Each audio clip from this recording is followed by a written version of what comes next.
Hey guys, what's up? It is Lake here. So quick, we're gonna take a little bit break from gaming for tonight's video just because I'm kind of on a backlog, kind of need to make some more gameplays. But this is related to gameplays or gaming in general, sort of, because GPUs are gotta fix my but GPUs are a big part of actually gaming.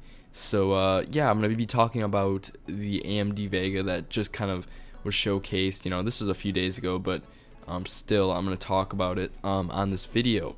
So first of all, if you guys don't know what the AMD Vega is, the RX Vega, it basically is AMD's competitor, or not AMD's competitor, let me think of the word for it, AMD's kind of solution to the GTX 1080. Basically, it's their version of the 1080, and they're trying to kind of make it competitive with the 1080 so that AMD can get those get people to buy it, because obviously AMD's thing is a little bit, they always make stuff cheaper and they get relative performance. It's never as good. Like Intel chips kill AMD, and I'm not going to get into, like, maybe not kill, but my i7 crushes my older chips. But the new chips, I will say, are getting better. The new AMD chips are a lot better. The ones that just launched, the Ryzen chips, those are really good chips. I actually do like those, and those are very competitive with Intel. But I used to have AMDs and all that stuff because that's what I could afford, but now I can afford more because I have a job, so I bought an i7. But anyway, guys, back to the GPU itself. It will launch on August 14. The two that will launch are the RX Vega 64, which is the top end card, and the RX 56, which is the lower end card. Like I said, they will launch August 14th, and prices will range from $399 to $599. Yes, $599. And it'll be a like performance to a 1080, not 1080 Ti, but 1080, which is crazy power. If I were to buy a new GPU, I'd buy a 1080, not a Ti, because there'd be no point. In my mind, for the price difference, like $200 some, and it's not that crazy of a difference. But basically, these are the specs on the RX Vega. Now, the RX Vega 64, the liquid cooled option, has 64 compute units, 4,096 stream processors, a base clock of 14,000. Sorry about that. That'd be crazy. 1,406 megahertz, a boost frequency of 1677 megahertz. It's got 8 gigs of memory, 2048-bit memory bus, and a memory bandwidth, sorry, I'm kind of reading this at the same time, of 483.8 gigabytes per second. And it's got 13.7 teraflops, and it comes in at a TDP of 345 watts, so pretty power hungry card. That will be $699 for the liquid cooled version. Now, for similar specs, it's the Vega 64. The one I just read off was the Vega 64 liquid cooled version, and basically the only difference is the higher base frequency.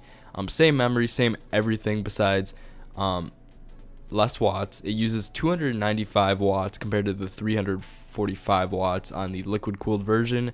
It comes in at $499, so you cut off $200 of price. It gets 1 teraflop less. It's 12.7 teraflops. The memory bandwidth is obviously the same memory bus bits, same memory, same boost frequency, but the base frequency on the card is 1,247 versus 1,406 megahertz. So a little difference on the base frequency, which is to be expected from a water-cooled card, for the actual base clock to be higher because they're overclocking it in some capacity, or they're just running at a higher clock. Now, if we take a step down, we're going to go to the Vega 56, which has 56 compute units, as you can see with the name. It's got 3,584 stream processors and a base frequency of 1,156 megahertz. It's got a boost frequency of 1,471 megahertz, 8 gigs of RAM, a 2048-bit memory bus, 410 gigabytes per second of memory bandwidth, 10.5 teraflops, and 210 watts, which is a significant lower TDP than the other cards. It's $4.99. So you cut off. So for those specs, I'd probably get the Vega 56. I wouldn't get the liquid cooled version because you can always add water cooling to cards with custom loops. I'd get the Vega 64 or the 56, but the 64 is $100 more. Uses more power, so if that's a concern, that could be it. But it gets a whole 2.2 teraflops more, about a roughly 70 gigabit or gigabyte bandwidth difference, and about a 200 more boost frequency, and a little bit higher of about 100 megahertz base. And it's got obviously more. The Vega 64 has 64 compute units, and the Vega 56 has 56 compute units. And then the Fury X, which is kind of the mid-ground, a little better. It's an interesting card because it's meant to be, I'm assuming, now I haven't read too much on these, but I know a bit about graphics cards. It's the Fury X, and I'm thinking it's supposed to be in these are kind of like the version made for a Crossfire configuration, because it's got 64 compute units, 4096 stream processors, which is the same as the Vega 64 liquid and regular versions. We do not know the base frequency yet, but we do know the boost frequency will be 1050 megahertz. But it only has 4 gigabytes of RAM, and but it does have a 4096-bit memory bus, and it has 512 gigabytes per second memory bandwidth, 8.6 teraflops, and it's got a lower TDP. It's between the Vega 64 and Vega 56. It comes in at 275 watts, and it is $549 at launch. Now, this is what I'm thinking.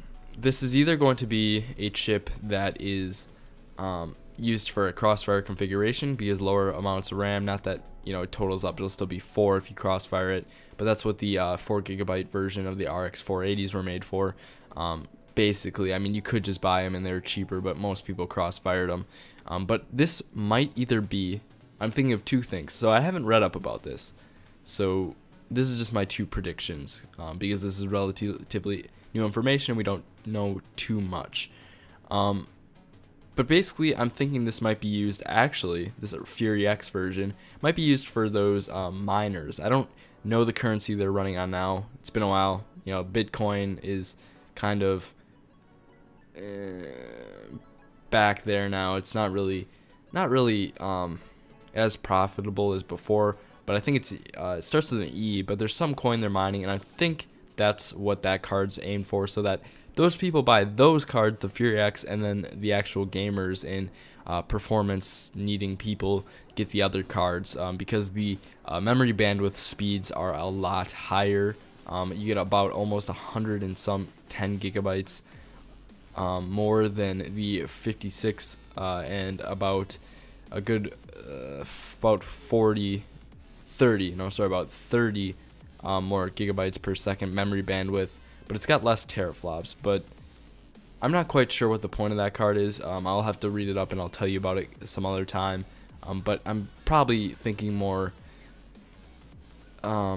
Crossfire, but I don't know exactly why they'd have a higher memory bandwidth, but less teraflops. So it's probably that, but it might be for the mining. I don't know the actual power needs for the latest mining.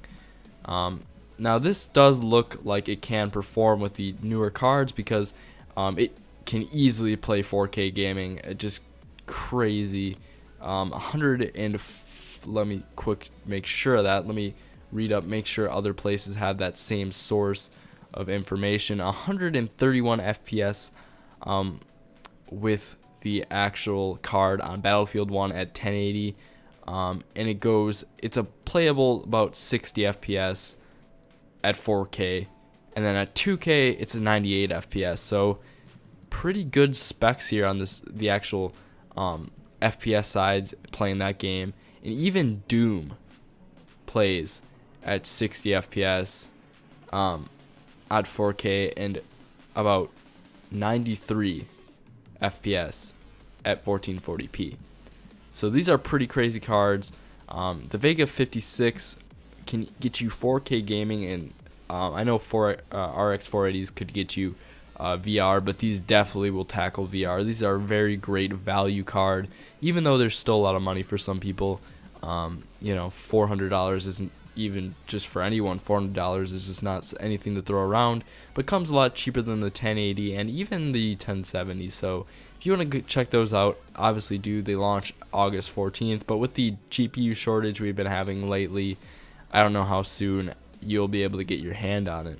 So we'll see. If you have any comments, questions, or whatever, let me know down below. But anyway, guys, thanks for watching. Please rate, comment, like, subscribe. I will see you guys. Peace out.